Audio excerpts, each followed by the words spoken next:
قلب بالحق تعلق وبغار حراء. بسم الله الرحمن الرحيم. السلام عليكم ورحمة الله وبركاته. الأول عاوزين نصلي على النبي صلى الله عليه وسلم، وعاوزة أطلب منكم طلب صغير قوي، إنكم تعملوا لايك واشتراك للقناة عشان شرح الدرس يوصل لكل الطلاب الحلوين اللي زيكم. أهلا بسندات الحلوين. النهاردة هناخد درس الآلاف، بس قبل ما نبدأ شرح الدرس عاوز أشرح لكم شوية حاجات كده وأفكركم بيها. احنا عندنا كان أحاد وعشرات ومئات قبل كده، ركزوا معايا يا حلوين. في الدرس ده هناخد آلاف أو ألوف. أحاد يعني 134 دي كده على بعض اسمها عائلة الوحدات، والستة دي هنا موجودة في خانة الألوف أو الآلاف. لو عاوزة أقول هقول 6000 وهنقول من اليسار. أيوة ركزوا معايا، من اليسار 6143. تعال نشوف مثال تاني. 5412. كمان 6530. مين هيقول لي الرقم ده ايه؟ واحد؟ لا ما ينفعش واحد. واحد في الآلاف يبقى 1000. 1403. واللي بعده 1006. يلا يا قمر، يلا يا شمس الكون معايا. طيب انا عاوز اقول لكم في عندنا احاد وعشرات ومئات. طب الرقم لو في الاحاد هيبقى ايه، ولو في العشرات هيكون ايه، ولو في المئات هيكون ايه؟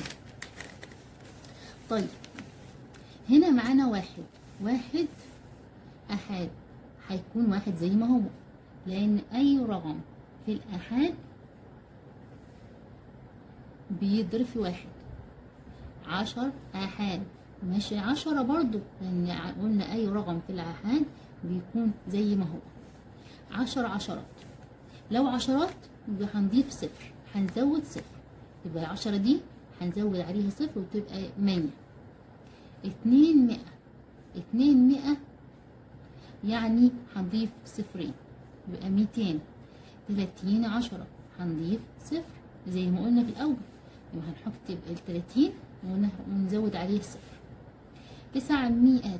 900 هنكتب التسعة ونزود صفرين. 60 برضو هنكتب 60 ونزود صفرين. طب لو العكس 10 مئات، 10 عشرات، عفوا 10 عشرات فيها كم مئة؟ لو عكس الموضوع يبقى هنتخيل 10 عشرات هنزود ايه؟ لو 100 هنزود صفرين. طب هو عاوز يعرف العشر عشرات دي في كام مئة، يبقى هنحذف الصفرين وهتبقى 100 واحدة. 400. طيب نتخيلها 400 يعني 400 هنزود صفرين. هو عاوز يعرف فيها كام عشرة، يبقى هنحذف صفر. 20 عشرة. 20 عشرة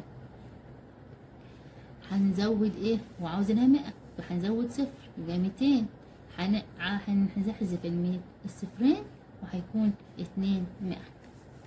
تعال نشوف التدريب ونشوف هنعمل ايه فيه. التدريب الاول. يلا يا قمر، يلا يا باشمهندس، ركزوا معايا. الف فيه ايه؟ 60 10. مين هيقول لي هنعمل ايه؟ 60 10 يبقى هنزود صفر، يبقى هنكتب 60 نبقى وان هو جنبه ايه؟ صفر. 600. 2000. 2000 فيها كام 1000؟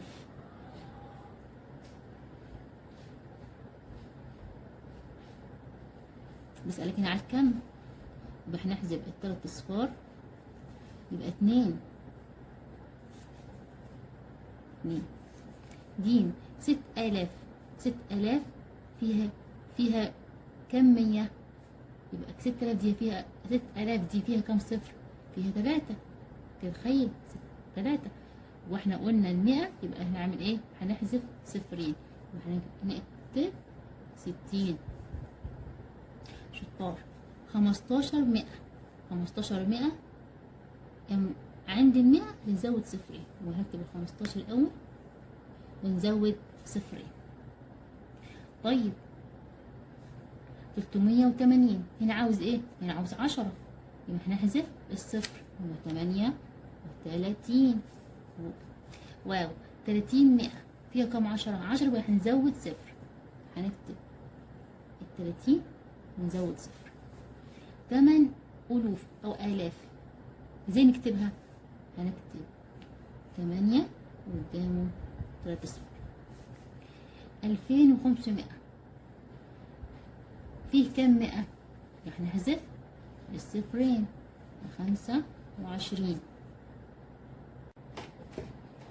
يلا فكروا معايا في السؤال الأخير، مين يقول لي الحل بتاعه ايه؟ مين القمر اللي هيجاوب؟ مين القمر اللي هيجاوب؟ مين؟ يلا يا ترى مين؟ 910 هنعمل ايه؟ هنعمل ايه؟ هنزود ولا نحذف؟ 910 احنا قلنا 910 يبقى هنحذف صفر، يبقى نكتب 90. ماشي. السؤال التاني ده تدريب في البيت عشان تكونوا شطار، لان التكرار بيعلم الشطار. يلا ركزوا معايا يا باشمهندس ويا دكتوره. هنا عاوزين نعرف يعني ايه القيمة المكانية وقيمة الرقم. يعني ايه القيمة المكانية وقيمة الرقم يا مس؟ مع بعض هنفهم واحدة واحدة،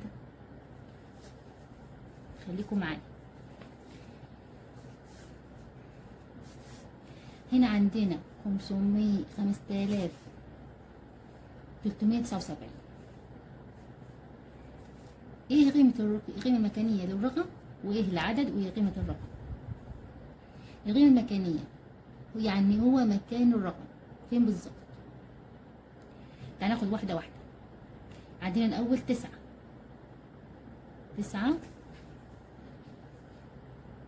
لو قلنا القيمة المكانية بتاعة 9 هنا ايه؟ أحاد. وقيمة الرقم ايه؟ 9 برضو، لأن قلنا أي رقم في الأحاد بيكون زي ما هو، لأن بنضرب في 1.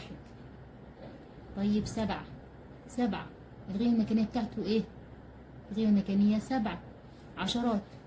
طيب قيمة الرقم نفسه 70، هنا هنزود صفر قدام ال7.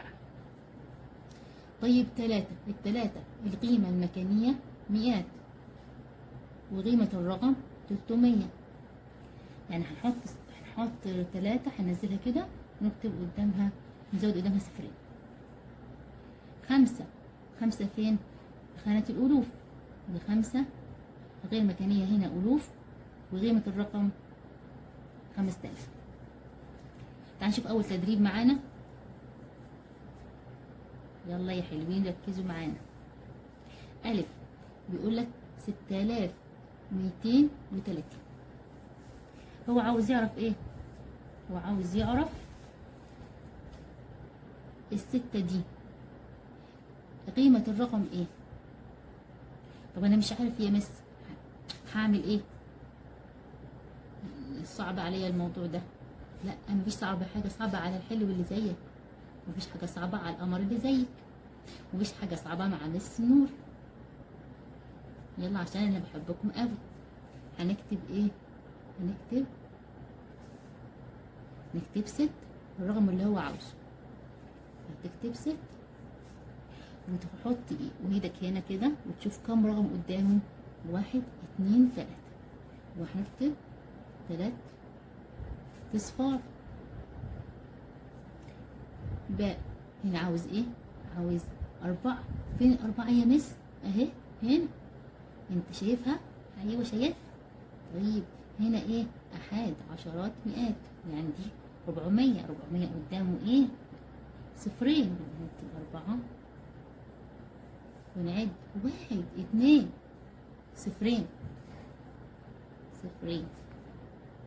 جيم 6219. عاوز ايه؟ عاوز 1. فين الواحد؟ فين الواحد يا مس؟ هنا الواحد. هنكتب واحد الأول، قدامه رقم واحد نحط صفر. د 4321. هو عاوز ايه؟ عاوز 3. فين التلاتة؟ اهي التلاتة. أحاد عشرات مئات، يبقى نكتب الرقم الأول 3. وشوف قدامه كام رقم؟ 1 2، نكتب صفرين. شطار شطار شطار على الحلوين. اهي 5432. عاوز ايه يا مس؟ عاوز 5 يا قمر. ايه الخمسة؟ هنا أحد عشرات مئات آلاف، نكتب الخمسة الأول. قدامه كم رقم؟ 1. مين هيقول لي؟ 2 3، يبقى كام 3 أصفار. واو 2413. 2413. هو عاوز رقم ايه يا مس؟ هو عاوز 2 هنا، هنكتب 2 ونعد 1 2 3. شايفين الموضوع بسيط خالص، يعني السؤال ده هيجي في الامتحان ولازم نكون ضامنينه فكله يقفل فيه. هزعل قوي منكم لو ما حدش حل السؤال صح. عاوز تحت ايه؟ هنا كان عاوز قيمة الرقم، اما هنا عاوز القيمة